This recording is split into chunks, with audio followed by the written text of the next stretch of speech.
सोचिए, आप सड़क पर चल रही हैं और अचानक किसी पुलिस अफसर ने आपको एक आम लड़की समझकर थप्पड़ मार दिया। लेकिन क्या होगा जब पता चले कि वही लड़की असल में आईपीएस अधिकारी है और यही थप्पड़ बदल देगा पूरे जिले की किस्मत और कानून की ताकत। इस वीडियो में आप देखेंगे भ्रष्टाचार, डर और न्याय की लड़ाई जो सिर्फ एक थप्पड़ से शुरू हुई और बड़े अधिकारियों तक पहुंच गई। अंत तक देखिए, क्योंकि यह कहानी आपको हैरान, चौंकाने और रोमांचित करने वाली है। आईपीएस मैडम तारा नीले रंग के सलवार सूट में अपनी बूढ़ी मां माया के साथ एक ऑटो रिक्शा में बैठकर अमन नगर के बाजार की ओर जा रही थीं। उनकी मंशा बस इतनी थी कि मां के लिए कुछ नए कपड़े खरीदे जाएं। रास्ते में एक चेक पोस्ट आया जहां तैनात पुलिस ने ऑटो को रोक लिया। तभी इंस्पेक्टर आरव सिंह ने ड्राइवर से कागजात मांगे और उनमें कमी निकालते हुए 2000 रुपये की रिश्वत की मांग कर डाली। ऑटो चालक घबरा कर बोला, साहब मेरे पास अभी पैसे नहीं हैं, कागज घर पर रह गए हैं,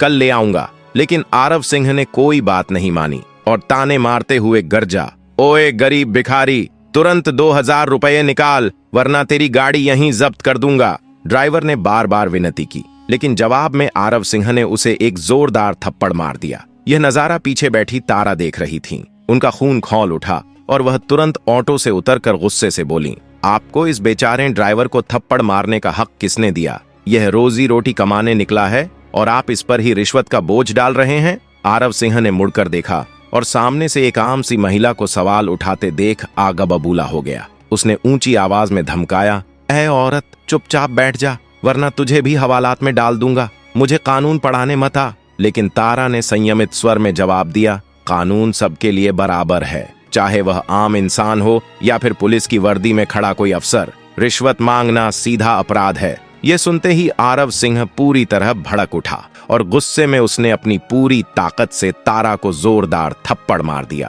तंज कसते हुए बोला, तू मुझे कानून सिखाएगी? तुझे लगता है तुझे मुझसे ज्यादा आता है? अगर ज्यादा जुबान चलाई तो तुझे और तेरी माँ दोनों को जेल में सड़ा दूंगा। चल भागो यहाँ से। ये सब देखकर ऑटो ड्राइवर डर से सहम गया और चुप रहा। वहीं तारा ने अपने गुस्से पर काबू रखा और जानबूझकर अपनी पहचान छिपाए रखी, क्योंकि वह देखना चाहती थी कि आखिर आरव सिंह कितनी नीचता तक जा सकता है। कुछ ही देर बाद ऑटो उन्हें बाजार की दुकान तक छोड़ गया। वहां तारा ने अपनी मां माया को अंदर ले जाकर उनके लिए सुंदर कपड़े खरीदे।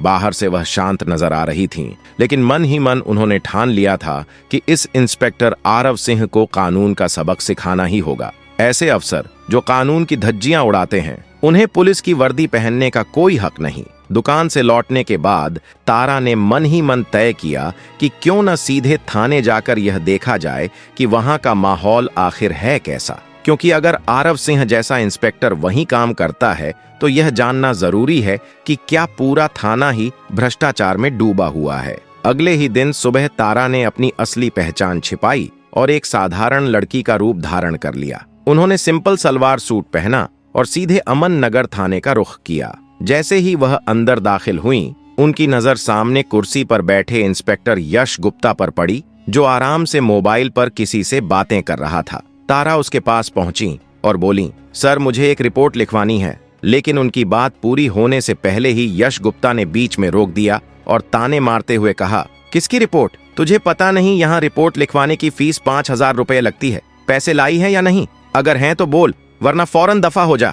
ये सुनकर तारा की आंखें गुस्से से लाल हो उठीं। वह हैरान रह गईं कि थाने में खुलेआम रिश्वत ली जा रही है और जिले की आईपीएस अधिकारी होने के बावजूद उन्हें इसका अंदाजा तक नहीं था। गहरी सांस लेकर उन्होंने कड़क आवाज में कहा, सर आप हमसे रिश्वत क्यों मांग रहे हैं? रिपोर्ट दर्ज करने के लिए कोई शुल्क नहीं लगता। ये जो आप कर रहे हैं ना, सिर्फ गैर कानूनी है, बल्कि कानून की सीधी अवहेलना भी है। ये सुनते ही यश गुप्ता भड़क उठा और चिल्लाया, क्या कहा तूने? मैं गलत हूँ? तुझे मुझसे ज्यादा कानून आता है क्या? ज्यादा बकवास मत कर वरना तुझे अभी हवालात में बंद कर दूंगा। ये सुनकर तारा समझ गईं कि यह इंस्पेक्टर भी उसी रास्ते पर है जिस राह पर आरव सिंह चल रहा था। उन्होंने शांत स्वर में पूछा, आपके थाने का सब इंस्पेक्टर आरव सिंह कहाँ है? इस पर यश गुप्ता चिढ़कर बोला, क्यों? उससे क्या लेना देना है तेरा? मुझसे सवाल मत कर, खुद जाकर पूछ ले। तब तारा ने सख्ती से कहा, आप रिपोर्ट लिखिए वरना मैं आपके खिलाफ एक्शन लेने पर मजबूर हो जाऊंगी। आप नहीं जानते कि मैं कौन हूँ। यह सुनकर यश गुप्ता जोर से ठाका मारकर हंसा और ताने कसते हुए बोला, तू मुझे धमका रही है? तुझे देखकर तो लगता है या तो कोई भिखारी है या कूड़ा बीनने वाली या फिर किसी घर में झाड़ू पोंछा करने वाली नौकरानी होगी। यहाँ तेरी रिपोर्ट नहीं लिखी जाएगी। अब निकल जा, वरना धक्के देकर बाहर फेंकवा दूंगा। तारा ने खुद को संभाला और गुस्से पर काबू रखा। वह जान गई कि यह पूरा थाना उसी रंग में रंगा हुआ है जिस रंग में आरव सिंह है। उन्होंने मन ही मन ठान लिया कि अब इन सब की असलियत दुनिया के सामने लानी ही होगी, लेकिन पहले पूरा सच सामने आना जरूरी है। कुछ देर बाहर निकलकर उन्होंने गहरी सोच विचार की और फिर मोबाइल निकालकर अपने वरिष्ठ अधिकारियों आईजी और डीआईजी को कॉल कर बताया कि वह इस वक्त थाने में मौजूद हैं और उनकी गाड़ी तुरंत भेजी जाए। इतना कहकर वह दोबारा थाने में दाखिल हुई। जैसे ही यश गुप्ता की नजर उन पर पड़ी, वह गुर्राया, यह लड़की फिर लौट आई। तुझे समझ नहीं आता क्या? चल अब तुझे सबक सिखाता हूँ। अब तो लगता है तुझे जेल की हवा खिलानी ही पड़ेगी। यह बात यश गुप्ता ने गुस्से से दांत पीसते हुए कही, मगर तारा जरा भी नहीं घबराई। उन्होंने बेहद धीमी लेकिन साफ और मजबूत आवाज में कहा, सर, मुझे सिर्फ अपनी रिपोर्ट दर्ज करवानी है। आप रिपोर्ट लिख दीजिए। अगर आप जैसे लोग ही जनता से इस तरह का व्यवहार करेंगे तो फिर इंसाफ की उम्मीद आखिर हम किससे करेंगे? लेकिन यश गुप्ता अपनी जिद पर अड़ा रहा और बार बार वही रट लगाए बोला, कहा ना, रिपोर्ट लिखवानी है तो 5,000 रुपये निकालो। बिना पैसे यहाँ कुछ नहीं होगा। ज्यादा बकवास मत कर, वरना अभी धक्के मारकर बाहर फेंकवा दूंगा। ये सुनकर तारा मन ही मन सोच रही थी कि यह अफसर कितने नीचे गिर चुके हैं। इन्हें इतनी समझ भी नहीं कि किसी महिला से कैसे बातचीत की जाती है। हल्की सी मुस्कान के साथ उन्होंने जवाब दिया, देखिए सर, आप रिश्वत क्यों मांग रहे हैं? कानून में कहीं नहीं लिखा है कि रिपोर्ट दर्ज करने के लिए जनता से पैसे लिए जाएं। आप खुलेआम कानून तोड़ रहे हैं। अगर आपने रिपोर्ट दर्ज करने से मना किया तो मैं आपके खिलाफ सख्त कार्रवाई करूंगी। आप खुद को बड़ा अफसर मानते हैं, लेकिन आपको अंदाजा भी नहीं कि आपके साथ आगे क्या होने वाला है। ये सुनकर यश गुप्ता तिलमिला उठा और 2 सिपाहियों को इशारा करते हुए आदेश दिया, इस लड़की को बाहर फेंको और सबक सिखाओ। ये ऐसे नहीं जाएगी। जैसे ही दोनों सिपाही तारा की ओर बढ़े और उसके हाथ पकड़ने ही वाले थे, तभी थाने के दरवाजे से कड़क और गूंजती आवाज आई, रुको। अचानक सबकी नजरें दरवाजे की ओर घूम गईं और वहां जो खड़े थे उन्हें देखकर पूरा थाना हैरान रह गया। अंदर दाखिल हो चुके थे आईजी और डीआईजी अफसरों की टीम, जो आईपीएस तारा को लेने आई थी। उनके पीछे कई और वरिष्ठ अधिकारी भी मौजूद थे। उनमें से एक ने गुस्से से यश गुप्ता की तरफ घूरते हुए कहा, नालायक इंस्पेक्टर, यह सब क्या कर रहे हो? तुम्हारी वर्दी इसी वक्त उतर जाएगी और बाकी जिंदगी जेल की सलाखों के पीछे गुजारोगे। यह सुनते ही यश गुप्ता के होश उड़ गए। उसके हाथ पांव कांपने लगे और माथे से पसीना टपकने लगा। वह हकलाते हुए सफाई देने की कोशिश करने लगा, साहब, यह लड़की। लेकिन इससे पहले कि वह अपनी बात पूरी करता, तारा आगे बढ़ी। उनका चेहरा अब और ज्यादा तेज और दृढ़ निश्चयी दिखाई दे रहा था। गूंजती आवाज में उन्होंने कहा, चुप रहो गुप्ता, ये कोई लड़की नहीं बल्कि इस जिले की आईपीएस हूं मैं। मैंने अपनी आंखों से देख लिया है कि यहाँ आम जनता को किस तरह अपमानित किया जाता है। तुम्हें लगता है कि यह थाना तुम्हारी जागीर है? अब तुम देखोगे कि असली कानून कैसा होता है। थाने का पूरा माहौल बदल चुका था। सिपाही एक दूसरे का चेहरा देखने लगे।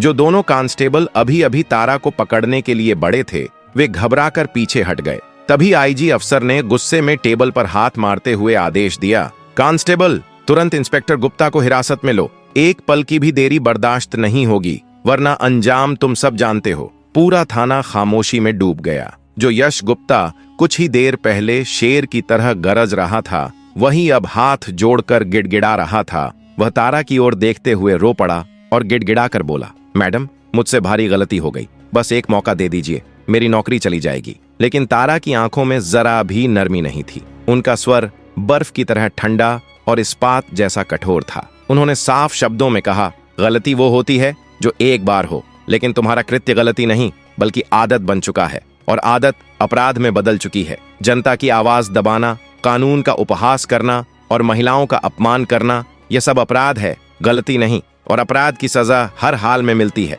इसके बाद आईपीएस तारा ने सख्ती से अपने वरिष्ठ अधिकारी आईजी की ओर देखते हुए आदेश दिया, इसे तुरंत निलंबित करो और अब भी इसी वक्त हथकड़ियां लगाओ। आईजी ने इशारा किया और तुरंत 2 सिपाही आगे बढ़े। उन्होंने इंस्पेक्टर यश गुप्ता को पकड़कर उसके हाथों में हथकड़ी पहना दी। पूरे थाना परिसर का माहौल बदल चुका था। बाकी पुलिसकर्मी सर झुकाए खामोश खड़े थे। जैसे ही यश गुप्ता को बाहर ले जाया गया, तभी अचानक थाने के मुख्य द्वार से इंस्पेक्टर आरव घबराए हुए कदमों के साथ अंदर आया। उसके चेहरे पर बेचैनी साफ झलक रही थी, लेकिन हालात को समझे बिना वह सीधे भीतर चला आया। सामने आईपीएस तारा को देखकर उसके होश उड़ गए। उसके दिमाग में तुरंत वही मंजर घूम गया जब उसने सड़क पर एक ऑटो चालक का चालान काटते वक्त तारा को आम लड़की समझ लिया था और थप्पड़ मार दिया था। उस दिन उसे लगा था कि यह बस मामूली सी घटना है, लेकिन आज जब उसने तारा को वरिष्ठ अधिकारियों के बीच खड़ा देखा तो उसकी रूह कांप उठी।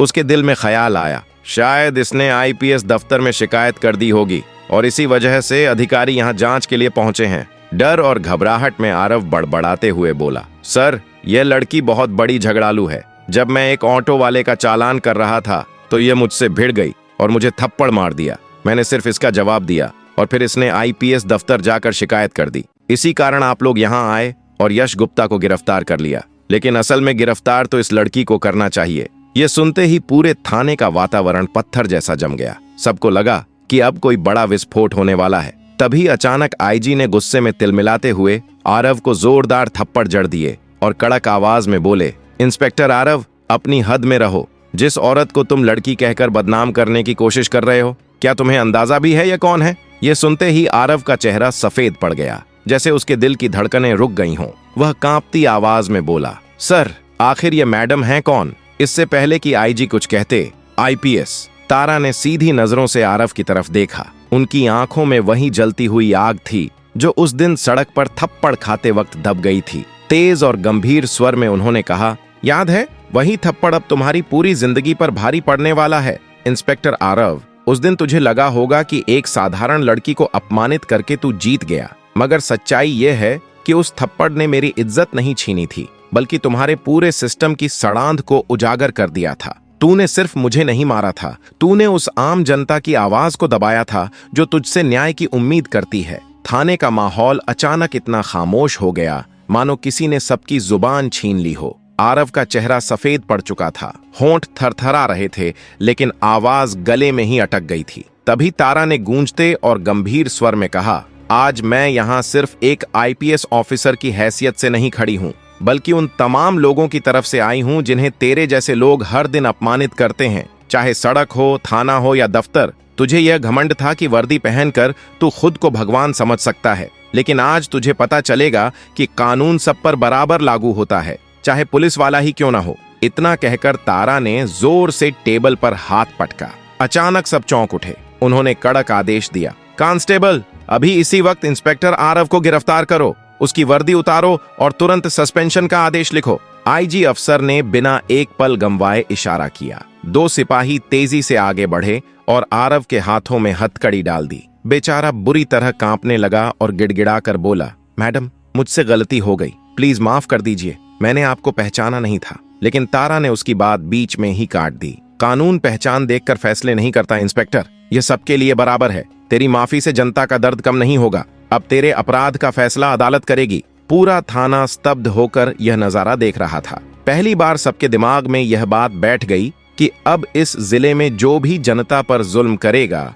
उसकी जगह सिर्फ जेल की सलाखों के पीछे होगी। जैसे ही यश गुप्ता और आरव को हथकड़ी लगाकर बाहर लाया गया, बाहर खड़ी भीड़ में हलचल मच गई। लोग आपस में फुसफुसाने लगे। यकीन ही नहीं होता, जिले के 2 बड़े अफसर आज कानून के शिकंजे में फंसे हुए हैं। आईजी अफसर ने मीडिया के सामने साफ शब्दों में कहा, अब इस जिले में दादागिरी नहीं चलेगी, सिर्फ कानून चलेगा। चाहे पुलिस वाला हो, नेता हो या आम नागरिक, अगर गलती करेगा तो सजा मिलेगी। भीड़ ने जोरदार तालियां बजाईं। कुछ लोग इस ऐतिहासिक पल का वीडियो अपने मोबाइल में कैद करने लगे। सिपाही दोनों को जीप में बैठाकर सीधा जेल की ओर रवाना हो गए। जेल के दरवाजे पर जैसे ही गाड़ी रुकी, खुद जेलर बाहर आ गया। तारा और आईजी अफसर ने आदेश दिया, इन्हें तुरंत कैदी बना दो। आज से ये अफसर नहीं, अपराधी हैं। उनकी वर्दी उतरवा दी गई और सफेद कैदी वाली ड्रेस पहना दी गई। चेहरों पर शर्म, पछतावा और गुस्से का मिला जुला रंग साफ झलक रहा था। लोहे की सलाखों के पीछे धकेले जाने पर यश गुप्ता फूट फूट कर रोने लगा। वहीं आरव बड़बड़ाते हुए बोला, अगर उस दिन थप्पड़ ना मारा होता तो शायद आज यह दिन देखने की नौबत नहीं आती। अगर आपको यह कहानी पसंद आई हो तो वीडियो को लाइक जरूर करें, अपने दोस्तों, परिवार और सोशल मीडिया पर शेयर करें ताकि ज्यादा से ज्यादा लोग इसे देख सकें और प्रेरणा ले सकें। हमारे चैनल को सब्सक्राइब करना बिल्कुल मत भूलें, ताकि हम आपके लिए और भी रोमांचक, मजेदार और सशक्त कहानियां लाते रहें। आपके समर्थन और प्यार से हमारा हौसला और भी बढ़ता है। धन्यवाद।